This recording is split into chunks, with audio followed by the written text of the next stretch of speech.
Hello. Last video में हमने क्या देखा था, एक बार फिर से हम चलेंगे हमारे W3 स्कूल्स में और हम कर रहे हैं SQL.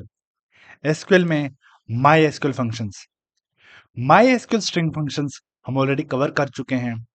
My SQL numeric functions भी हम कवर कर चुके हैं और इसी लाइन में माई एसक्यूएल डेट फंक्शंस भी हम कवर कर चुके हैं और हम अभी कर रहे हैं माई एसक्यूएल एडवांस फंक्शंस। और इस लाइन में कवर करते करते हम पहुंच चुके हैं कन्वर्ट फंक्शन तक। इस वीडियो में हमें देखना है करंट अंडरस्कोर यूजर फंक्शन क्या होता है। My SQL current underscore user function, ये क्या फंक्शन है देखते हैं इसको अच्छे से। डेफिनेशन देखते हैं सबसे पहले।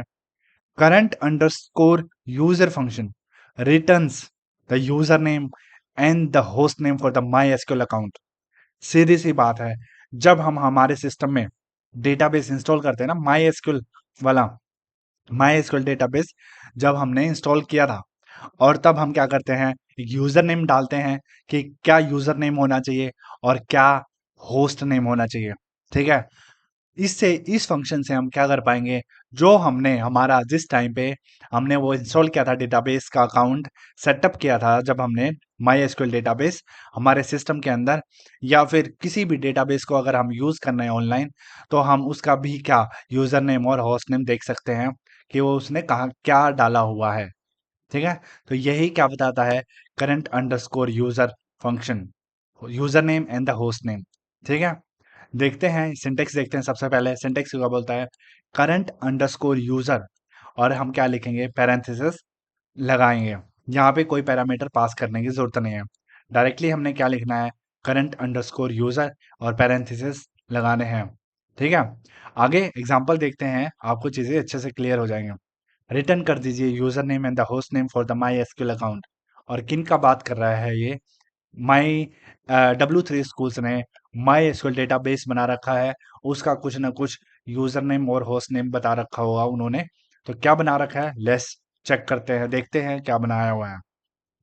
इन्होंने बनाया हुआ है guest at the rate percent.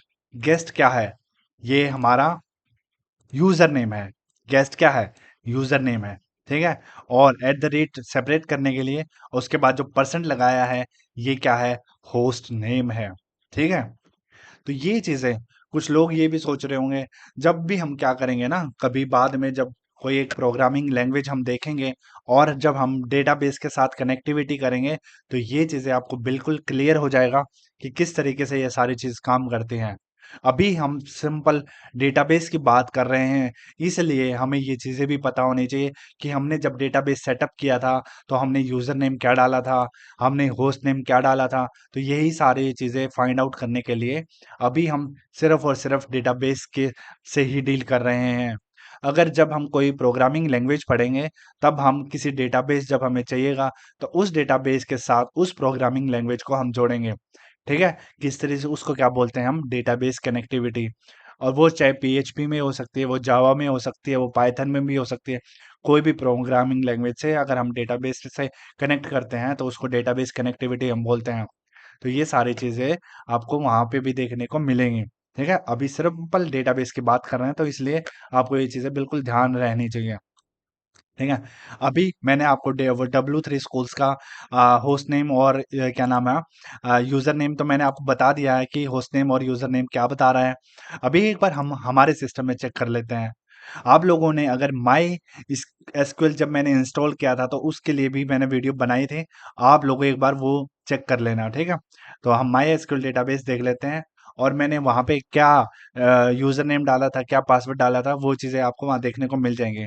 ठीक है, और यहाँ पे अभी हम क्या करते हैं, अभी हम डायरेक्टली डेटाबेस के अंदर घुस चुके हैं। ठीक है, जब हमने सेटअप किया था, जब हमने सेटअप किया था अकाउंट को, तो हम देखते हैं कि हमारा सिस्टम यूजर नेम और होस्ट नेम क्या बता रहा है। ठीक है, तो देखो, रूट रूट क्या है हमारा, यूजर नेम है, और होस्ट क्या है, लोकल होस्ट है। ठीक है, होस्ट नेम में हमने क्या डाला था, लोकल होस्ट डाला था, और यूजर में क्या डाला था, रूट डाला था, और ये क्या है, एट द रेट। ठीक है, तो ये चीजें बिल्कुल आपको ये चीजें बिल्कुल क्लियर होनी चाहिए, किसका क्या मतलब है। तो ये चीजें मैंने आपको अभी ये बता दिया है। नेक्स्ट वीडियो में हम देखेंगे कि डेटाबेस फंक्शन क्या होता है। आप लोगों से रिक्वेस्ट है, प्लीज़ मेरे इस चैनल को सब्सक्राइब कर दीजिए, जितना हो सकता है शेयर कर दीजिए। Thank you. जय हिंद, जय भारत।